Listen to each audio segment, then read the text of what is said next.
नमस्कार। सत्य हिंदी के इस खास कार्यक्रम में आपका बहुत बहुत स्वागत है। 68 दिनों के देश भर के लॉकडाउन के बाद आज अनलॉक होने का पहला दिन है। लेकिन जिस तरह से लॉकडाउन के दौरान देश भर में डिसिप्लिन, कॉपरेशन, केंद्र और राज्य सरकार के संबंध, राजनीतिक दलों की दरारें जो है लगातार कम होती दिखी थी, वो अनलॉक होते ही बड़ा पसर गया है।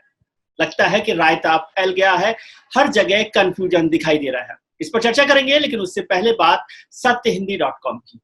सत्य हिंदी के साथ आपका दोस्ती, आपका प्यार, आपका स्नेह लगातार बना हुआ है, लगातार बढ़ता जा रहा है। हम चाहते हैं कि यह रिश्ता और मजबूत हो, इसलिए आपसे रिक्वेस्ट है कि इस वीडियो के नीचे डिस्क्रिप्शन में लिंक को क्लिक करें, ताकि हमारा ये सच का जो रिश्ता है वो और मजबूत हो। बात अब अनलॉक करने की। देश को अनलॉक करने का आज पहला दिन है। लग रहा था कि इससे स्थितियां सुधरेंगी, लेकिन सवेरा होते ही खासतौर से उत्तर भारत में और खासतौर से दिल्ली और हरियाणा, उत्तर प्रदेश को लेकर कंफ्यूजन पैदा हो गया। उत्तर प्रदेश की सरकार ने अपने यहाँ तो लॉकडाउन को खत्म कर दिया है, लेकिन दिल्ली से जुड़े जो दो शहर हैं, खासतौर से गाजियाबाद और नोएडा, उनकी सीमाओं को सील कर रखा है। हरियाणा में भी फरीदाबाद और गुड़गांव में उसी तरह की स्थिति है। सवेरे से वहां पर जो आने वालों की तादाद है, उनको परेशानी झेलनी पड़ रही है, बड़े पास दिखाने पड़ रहे हैं, लगातार जाम झेलना पड़ रहा है। लेकिन ये मामला यहाँ खत्म होने वाला था, उससे पहले ही दिल्ली के मुख्यमंत्री अरविंद केजरीवाल साहब ने एक बड़ा ऐलान कर दिया। उन्होंने, वो शायद लगता है लोगों का मानना है कि राजनीतिक नाराजगी के चलते हुए हरियाणा और उत्तर प्रदेश को जवाब देने के लिए दिल्ली के बॉर्डर्स को एक हफ्ते के लिए सील कर दिया है। यानी हरियाणा के जो शहर हैं, गुड़गांव है, फरीदाबाद है, सोनीपत है, रोहतक है, उधर से लोग दिल्ली में नहीं आ सकते। इसके साथ साथ नोएडा और गाजियाबाद से भी दिल्ली में आना अब मुश्किल हो गया है। इसके साथ साथ उनका जो कारण था, उन्होंने जो ये वजह बताई है, उसमें कहा गया है कि जो दिल्ली के अस्पताल हैं, वहां पर बाहर के लोग आ रहे हैं और वो इलाज करवा रहे हैं, इसलिए हम चाहते हैं कि दिल्ली के लोगों का इलाज जो है, खासतौर से जो कोरोना के पेशेंट्स हैं, उसमें दिल्ली के ही लोगों को इलाज हो। अनलॉक को लेकर लगातार परेशानियां, लगातार कंफ्यूजन तो हो ही रहा है। पहले दिल्ली के मुख्यमंत्री ने कहा था कि बाजारों में ऑड और इवन का सिलसिला चलेगा, लेकिन आज उन्होंने साफ किया कि नहीं, ऑड इवन की बात नहीं, अब सब दुकानें खुल सकती हैं, बाजार खुल सकते हैं, पार्क खुल सकते हैं, मंदिर खुल सकते हैं और सब चीजें खोलने की बात उन्होंने की है। लेकिन जब ये साफ साफ हुआ कि एक जमाने पहले दिल्ली को एक नेशनल कैपिटल रीजन बनाया गया, एनसीआर बनाया गया, राष्ट्रीय राजधानी क्षेत्र, उसमें सोनीपत को, रोहतक को, फरीदाबाद को, गुड़गांव को, नोएडा को, ग्रेटर नोएडा को और गाजियाबाद को जोड़ा गया। उसके साथ साथ उसमें दिल्ली को स्पेशल स्टेटस दिया गया। उसका मकसद था कि दिल्ली में जो लोगों का आना जाना है, दिल्ली की जो तादाद है, दिल्ली पर जो बोझ है वो बढ़ रहा है, उसको कम किया जाए। इसलिए आसपास के इलाकों में इंडस्ट्रीज खोली जाएं, ऑफिसेज खोले जाएं और वहां रहने का जो इंतजाम है वो किया जाए।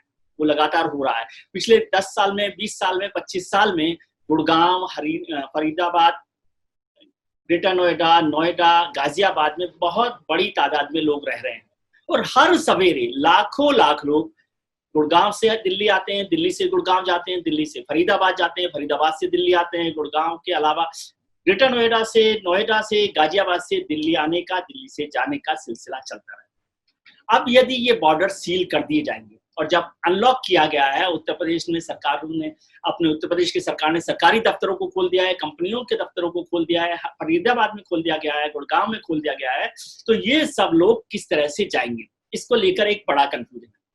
दिल्ली के मुख्यमंत्री अरविंद केजरीवाल ने इसके लिए एक सहारा लिया कि वो एक हफ्ते उन्होंने दिल्ली के लोगों से सलाह मांगी है कि वो सलाह दें कि शुक्रवार तक कि क्या ये बॉर्डर सील रखने चाहिए। यदि बिना सलाह के भी, मतलब यह है कि बिना सलाह के भी उन्होंने एक हफ्ते के लिए बॉर्डर सील कर दिए हैं। दिल्ली से आना जाना मुश्किल हो गया, न दिल्ली में आप हरियाणा से या यूपी से आ सकते हैं, न जा सकते हैं। इससे बड़ा संकट खड़ा हो गया। एक बड़ा सवाल ये भी हुआ है कि दिल्ली क्या है। दिल्ली एक ऐसा राजधानी क्षेत्र है जहां देश भर के लोग आते हैं, केंद्र सरकार से उसे मदद मिलती है। दिल्ली के जो 6 सुपर स्पेशलिटी हॉस्पिटल्स हैं, वो केंद्र सरकार की मदद से चलते हैं, केंद्र सरकार उन्हें रन करती है। दिल्ली की जो 2 यूनिवर्सिटीज हैं बड़ी, दिल्ली यूनिवर्सिटी और जेएनयू, जवाहरलाल नेहरू यूनिवर्सिटी, वो केंद्र सरकार के फंड से चलती, केंद्र सरकार के पैसे से। और भी बहुत सारे संस्थान हैं जो केंद्र सरकार की मदद से चलते। और अभी एक दिन पहले दिल्ली के जो उप मुख्यमंत्री हैं मनीष सिसोदिया साहब ने 5,000 करोड़ रुपए की मदद केंद्र सरकार से मांगी है, क्योंकि उनके पास सैलरी के लिए पैसा नहीं। दिल्ली में जो डीडीए है उसका पैसा केंद्र सरकार देती है, जो कैंटोनमेंट बोर्ड है उसका पैसा केंद्र सरकार देती है, और भी ऐसे इलाके हैं, न्यू दिल्ली का इलाका है जहां पर केंद्र सरकार का पैसा है। तो यानी दिल्ली में केंद्र सरकार का भी पैसा है और देश भर के लोग यहाँ पर काम करते हैं। दिल्ली की आबादी को देखा जाए तो इस वक्त 2 करोड़ से ऊपर, 2 करोड़ 1 लाख के करीबन आबादी है दिल्ली की, जो 1900 में, यानी जब वो सदी शुरू हुई थी 1901 में 4 लाख थी। लगातार दिल्ली में आबादी बढ़ रही है और उसकी एक बड़ी वजह माइग्रेशन मानी जाती है। ये बात सही है। माइग्रेशन की जो रेट है करीब करीब 3% से ज्यादा है, और यहाँ पर उत्तर प्रदेश, हरियाणा, राजस्थान, मध्य प्रदेश, बिहार, झारखंड के लोग ज्यादा आते हैं। इसके अलावा भी देश भर के लोग आते हैं। सबसे बड़ी आबादी उत्तर प्रदेश की है, जो माइग्रेंट्स यहाँ पर हैं कुल मिलाकर उसकी 50% आबादी, मतलब जो प्रवासी यहाँ पर हिंदुस्तान से के अलग अलग राज्यों से दिल्ली में आ रहे हैं उसमें से 49.61% उत्तर प्रदेश से आते हैं। बिहार और राजस्थान से आने वालों की तादाद 11% है।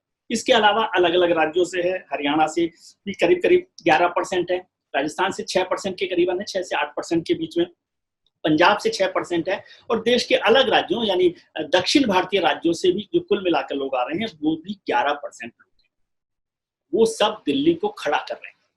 अब इसकी दूसरी स्थिति देखिए कि दिल्ली में जो लोग आए हुए हैं प्रवासी, उनमें से 80% लोग, खासतौर से बिहार और उत्तर प्रदेश के जो लोग हैं प्रवासी, उसमें से 80% लोग पैटी वर्क्स कर रहे हैं, यानी छोटा छोटा काम कर रहे हैं। कोई बड़ा काम, बड़े ओहदे, बड़े इंडस्ट्रीज उनके पास नहीं।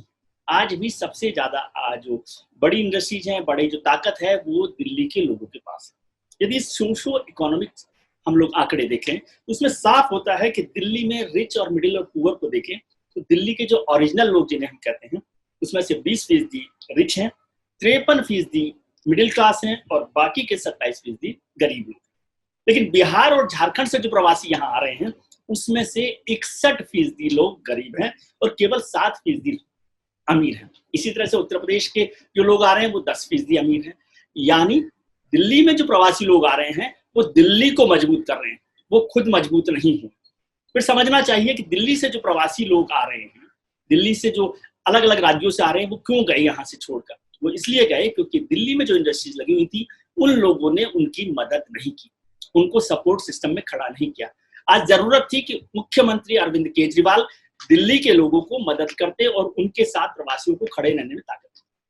सवाल दिल्ली का ही नहीं है। जब ट्रेन चलाई गई, जब बसें चलाई गई, तो उत्तर प्रदेश और राजस्थान में कांग्रेस और बीजेपी को लेकर झगड़ा हुआ। कांग्रेस ने जो बसें प्रोवाइड करवाई थी उस पर कुछ इस तरह का माहौल बनाया गया कि जाने कोई बड़ा घोटाला हो गया और उत्तर प्रदेश सरकार ने उन बसों का इस्तेमाल नहीं किया। रेल मंत्रालय ने श्रमिकों को चलाने के लिए ट्रेन चलाई, लेकिन उसमें रेल मंत्रालय पॉलिटिक्स में ज्यादा जूझता दिखाई दिया। ममता बनर्जी पश्चिम बंगाल की मुख्यमंत्री है, वो कह रही है कि मुझे ट्रेन नहीं चाहिए, लेकिन रेल मंत्रालय रात को 2 बजे तक ट्वीट करके बसों के ट्रेन के लिए अपने पैसेंजर्स के नाम मांग रहा है। तो ये पॉलिटिक्स दिखाई उसमें दे रही है। ये पॉलिटिक्स से ज्यादा नुकसान हुआ है। कोरोना के पैसेंजर्स जो पेशेंट्स हैं वो लगातार बढ़ते जा रहे हैं, इसमें कोई शक नहीं है, और उस पर कंट्रोल होना चाहिए।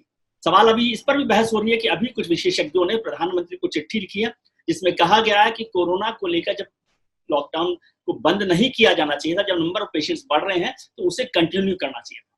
उन्होंने कहा कि एक्सपर्ट से इस पर राय लेनी चाहिए थी, यानी कि बहुत सारी गड़बड़ें इस दौरान हुई भी हैं। लेकिन सरकार का कहना है कि लॉकडाउन नहीं होता तो स्थितियां खराब होती। जो बीत गया वो तो बात गई, लेकिन जब हम अनलॉक कर रहे हैं और अब भी हम पर कोरोना का खतरा मंडरा रहा है, बढ़ रहा है, तो बेहतर होगा कि पार्टी पॉलिटिक्स करने की बजाय, कंफ्यूजन को दूर करने की बजाय इस सब पर काम किया जाए और मिलकर किया जाए। और दिल्ली के लिए जो कहा जाता था एक जमाने तक दिल्ली दिल वालों की है, सिर्फ दिल्ली वालों की नहीं है, इसको भी अरविंद केजरीवाल को ध्यान रखना चाहिए। मेरे एक मित्र ने कहा कि भैया ये जो दिल्ली की बात दिल्ली की सरकार कर रही है, उस दिल्ली की सरकार में ज्यादातर लोग मूल रूप से दिल्ली के नहीं। मैं दिल्ली एनसीआर का जो प्रोविजन है उसमें देख रहा था तो उसके स्पेशल स्टेटस में दिल्ली की सिटीजनशिप का कहीं जिक्र नहीं किया है। यानी हिंदुस्तान का जो भी आदमी है वो दिल्ली का आदमी है, दिल्ली का रहवासी है, दिल्ली का नागरिक है। तो मुख्यमंत्री इस तरह से यदि बर्ताव करेंगे तो दिल्ली की इमेज को भी नुकसान होगा। उनकी जो मांग है कि बार बार केंद्र सरकार उन्हें मदद नहीं कर रही, उस पर भी केंद्र सरकार को ध्यान देना चाहिए। बेहतर होगा कि ये कंफ्यूजन खत्म हो और सब लोग मिलकर, चाहे वो केंद्र सरकार हो चाहे वो राज्य सरकारें हों, वो कोरोना की लड़ाई को अभी मजबूती से लड़ें। अभी वक्त खत्म नहीं हुआ है, अभी संकट खत्म नहीं हुआ है, इस लड़ाई को और ज्यादा मजबूती से लड़ने की जरूरत है। आज के इस कार्यक्रम में इतना ही। आपको ये कार्यक्रम कैसा लगा, इस पर आप अपनी राय जरूर दीजिएगा और सत्य हिंदी देखते रहिए, खुश रखिए, अपना ध्यान रखिए और उनका ध्यान रखिए जो आपका ध्यान रखते हैं। बहुत बहुत शुक्रिया। सत्य हिंदी के और वीडियोस को देखने के लिए हमारे YouTube चैनल को सब्सक्राइब करें और सीधे नोटिफिकेशन पाने के लिए बेल आइकन दबाएं।